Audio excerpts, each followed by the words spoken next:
Bonjour à tous et bienvenue sur ma chaîne Les Trésors d'une collectionneuse. Aujourd'hui, pour suivre le cheminement des vidéos que je vous propose, on va faire un petit point sur les figurines de Tintin et le Lotus bleu.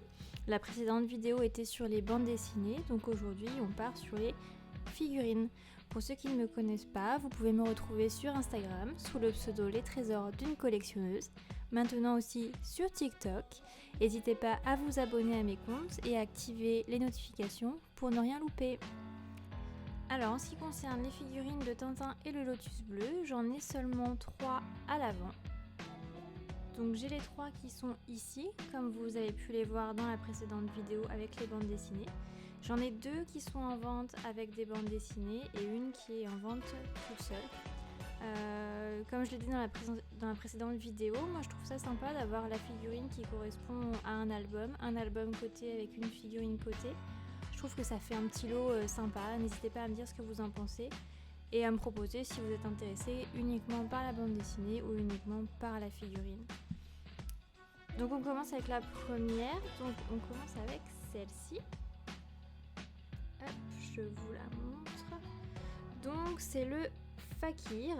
Alors là pour vous prononcer le nom, c'est parti. Sipassalouvichny, le devin, le Fakir le devin. Je pense que je l'ai très mal prononcé mais vous ne m'en voudrez pas. Donc du coup c'est la figurine qui est présente en page 2, toujours édition Hergé Moulinsart. Moi elle me fait trop rire cette figurine, je la trouve comme toutes les figurines déjà extrêmement bien faites et juste incroyable de détails avec voilà, les petits poignards dans la cuisse, les couteaux partout. Hop.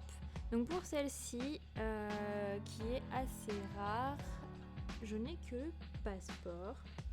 Cette figurine apparaît uniquement dans le Lotus bleu. Hop, donc voilà le Fakir. À savoir que toutes ces figurines que vous trouvez à la vente avec Passeport et livret, elles ont aussi été éditées et vous les retrouvez en vente au château de Cheverny dans la boutique officielle Tintin. Elles sont en vente mais uniquement dans des cylindres en plastique, donc sans le livret et sans le passeport. Le livret et le passeport, ça a juste été édité pour des ventes dans la presse. Ça rajoute en rien de la valeur à la figurine. C'est juste super intéressant pour avoir plein d'infos, mais c'est pas ça qui va faire la valeur de votre figurine. Petite info. Donc le Fakir, donc c'est pas un bouffon, c'est un Fakir. Il fait une apparition pour divertir Tintin et le Maharaja, donc dans le Lotus bleu. C'est un homme qui ne manque pas de talent. Il sait marcher sur des tessons de bouteilles et percer son corps, non pas avec des aiguilles, mais comme on vient de le voir, avec des couteaux et des poignards. Il sait aussi jouer l'équilibriste. Il sait faire la tête renversée. Il peut s'allonger sur un lit à clous. Enfin voilà, ce personnage a de super pouvoirs. Il est aussi doté d'incroyables dons de voyance. Et c'est lui qui va mettre en garde Tintin contre une menace qui pèse sur lui. Donc pour ceux qui n'ont pas lu Tintin et le Lotus bleu, allez le lire. Franchement, il est super cool. Donc voilà pour cette figurine-ci.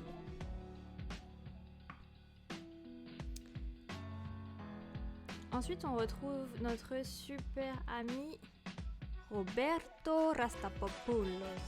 Excusez-moi pour l'accent juste, j'adore. Voilà, donc avec le symbole présent sur son avant-bras, mais surtout présent sur les cigares du pharaon. Donc ça, c'est la figurine qui est en page 57. Voilà.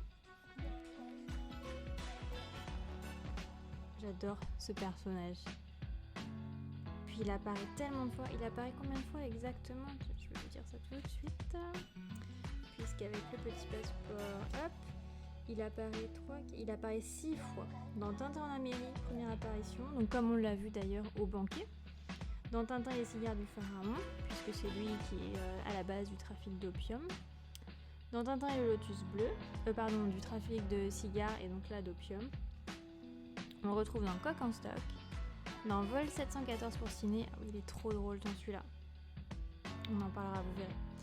Et dans Tintin et l'Alf Art. Donc sa phrase culte, c'est « Vous ne savez pas à qui vous avez affaire ».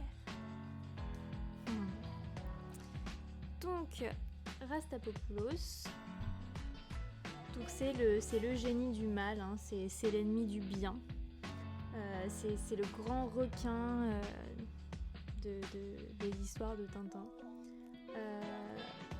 Il trouve dans Tintin la personne qui va l'empêcher forcément de commettre ses méfaits.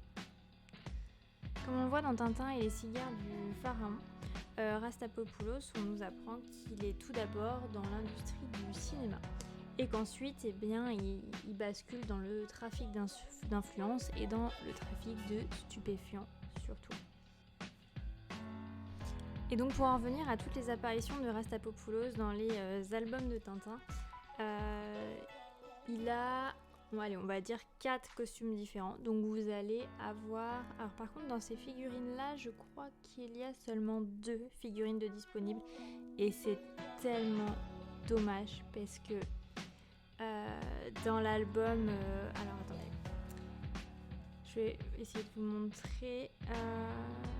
on va avoir la figurine de Tintin en Amérique, la figurine de Tintin et le Lotus bleu, la figurine de Coq en stock. Et c'est tellement dommage parce que celle-ci n'existe pas dans cette collection-là. Et son costume, il est juste trop drôle. Je vous le montrerai quand on parlera de cette bande dessinée-ci. Mais personnellement, j'adore. Voilà. Voilà pour notre cher ami malfaisant. Passons à Didi. Donc, Didi est fou de la page 13. Voilà. Donc là c'est pareil, j'ai le petit livret. Donc Didi n'apparaît que dans le Lotus bleu. Et sa phrase culte c'est « Lao Tse l'a dit, il faut trouver la voie ». Moi il me fait trop rire. Enfin, ce personnage-là dans cet album, c'est triste, mais moi il me fait rire. Donc en fait, Didi, il va suivre Tintin au début de l'album, on peut dire. Et il lui sauve la vie par 2 fois. Et forcément, le méchant de l'album, le Lotus bleu, va vouloir se débarrasser de cet ange gardien qui est plutôt gênant, parce qu'il sauve Tintin de chaque péripétie qui lui arrive, donc c'est un petit peu embêtant pour lui. Du coup, il va vouloir faire de pire 2 coups. Il va vouloir se débarrasser de Tintin tout en se débarrassant de son ange gardien. Donc, pour ceux qui ont vu la vidéo sur la bande dessinée Le Lotus bleu, qu'est-ce qui va se passer ? Eh bien le pauvre il va être empoisonné en fait, tout simplement. Il va être empoisonné avec le poison qui rend fou. Pour ceux qui ont vu la vidéo précédente ou même qui ont lu la bande dessinée, vous savez de quoi je parle. Si vous savez pas, vraiment allez lire cette bande dessinée, elle est juste topissime. Et donc comme ça, cet ange gardien de Tintin va devenir son pire démon entre guillemets, parce qu'il va vouloir, du coup étant fou, il va vouloir assassiner Tintin, tout simplement. Et donc pourquoi il est représenté avec ce sabre ? Eh bien tout simplement à cause de ce sérum qui rend fou. Il va vouloir couper la tête de Tintin et de Milou à plusieurs reprises. Mais rassurez-vous, allez, petit spoiler, vous savez que je n'aime pas ça, j'essaye, mais petit spoiler, il est guéri. Voilà, cette vidéo aura été courte, mais j'essaye de faire des formats un petit peu faciles à regarder, qui vous prennent pas trop de temps non plus, mais qui vous donnent un maximum d'infos de façon condensée pour que vous puissiez avoir le maximum d'infos et que vous sachiez ce que vous pouvez trouver à la vente. On se retrouve la prochaine fois du coup pour une vidéo bande dessinée.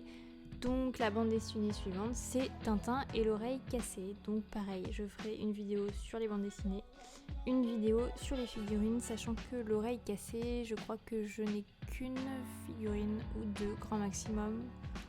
Du coup j'avoue que si j'ai qu'une figurine, je vous ferai peut-être qu'une seule vidéo, enfin je verrai. Voilà, en attendant je vous dis à très bientôt. Encore une fois, n'hésitez pas à vous abonner à ma chaîne YouTube, à mon Instagram et maintenant à mon TikTok pour ne rien louper des petits contenus que je peux vous proposer. Et je vous dis à très vite.